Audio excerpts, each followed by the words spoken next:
The History of the Standard Oil Company, Volume 2, by Ida Tarbell. Recording by Tom Weiss.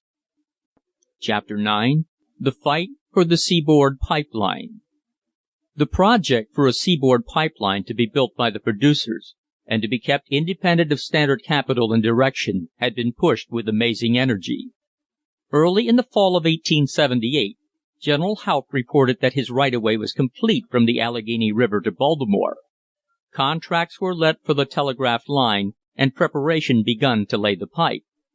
Before much actual work had been done, it became clear to the company that it was not from the Butler oil field, but from that of Bradford, that a seaboard pipeline should be run. That the former field was showing signs of exhaustion, while the latter was evidently going to yield abundantly. With a promptness which would have done credit to Mr. Rockefeller himself, Messrs. Benson, Hopkins, and McKelvey changed their plan.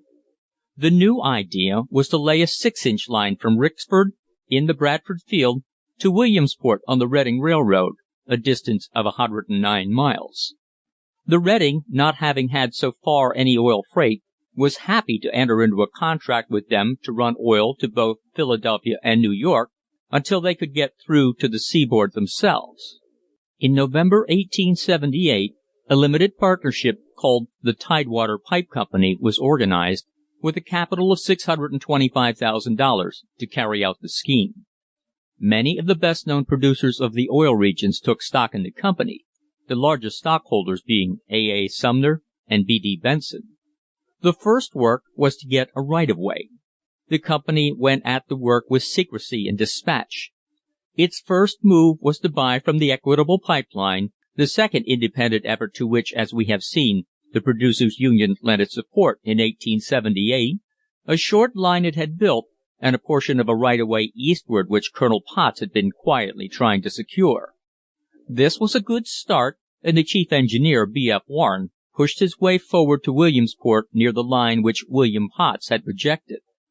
The Standard, intent on stopping them, and indeed on putting an end to all future ventures of this sort, set out at once to get what was called a dead line across the state. This was an exclusive right for pipeline purposes from the northern to the southern boundary of Pennsylvania. As there was no free pipeline bill in those days, this dead line, if it had been complete, would have been an effectual barrier to the Tidewater. Much money was spent in this sordid business, but they never succeeded in completing a line. The Tidewater, after a little delay, found a gap not far from where it wanted to cross, and soon had pushed itself through to Williamsport. Sample complete. Ready to continue?